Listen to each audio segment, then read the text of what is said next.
thank you, board members of Nana Regional Corporation, for giving me the time and the opportunity to share with you some ideas that I think are absolutely phenomenal, some opportunities that I see as extraordinary in this time in several emerging markets in the lower 48, specifically Texas.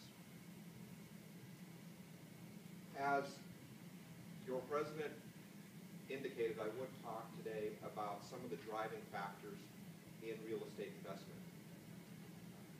The first of which is the cyclical nature of real estate. Real estate has three stages in a continuing cycle, two of which I'm sure you're familiar with. That would be expansion and decline. We've all witnessed the housing bubble, and we've witnessed it bursting. I can't give you a better example of expansion and decline than what we just been through. The third stage is one that most people don't notice, and that's absorption. It takes place between every expansion and every decline. There's a buildup in expansion, a bubble pops, and there's a decline. What happens next? The market bottoms out. Never quite sure where that bottom is. Kind of going down, kind of coming up. It's kind of unnoticed. We're through it. Not in all markets, but in most markets. We're seeing prices gradually increasing a little bit. We're not into full expansion, because full expansion is when you see all the construction going on.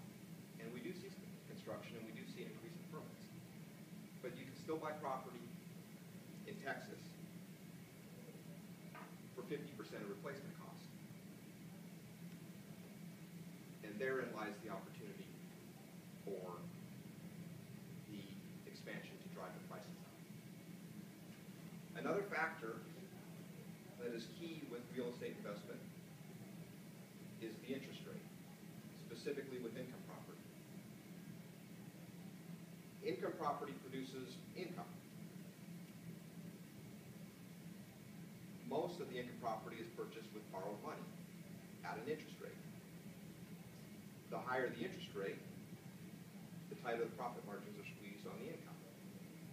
The lower the rate, the better the returns. Rates can't go lower than they are now. They're as low as they can go.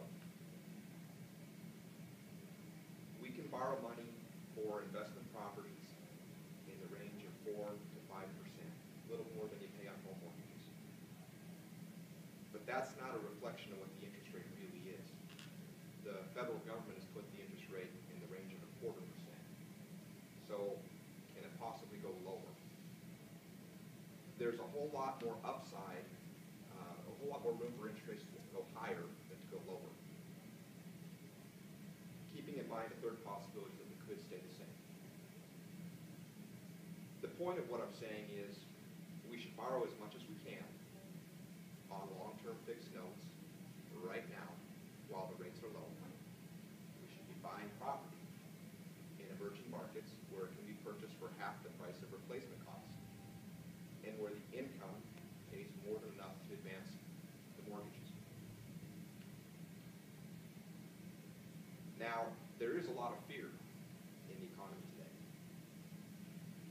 and that actually is another great advantage in investing.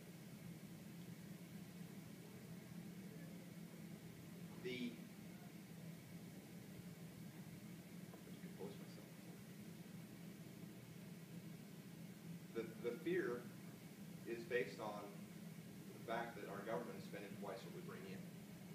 And that's unsustainable, and nobody knows what's going to happen. In Alaska, I'm anticipating we're going to see some military cutting further and beyond what's already happening. It's just a reality that the federal government is spending twice what they bring in through taxes. There's going to be a problem. Now, right now, that problem is solved by borrowing and by printing money.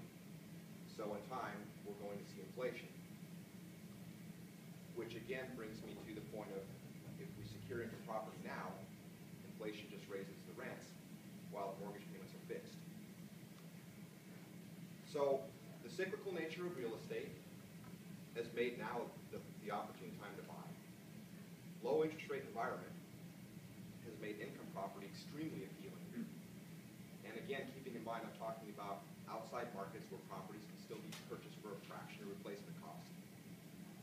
And the inevitable inflation that we'll be seeing in the future means income property will see rent increases that will further help the profit margins while the payments stay the same. What I'm looking at right now in Texas, San Antonio, are apartment buildings that produce numbers like Anchorage properties did in the 90s. I'll be coming back to you, board members of NANA Regional, with more specifics on specific yields and an opportunity to fund those yields with a fantastic rate of return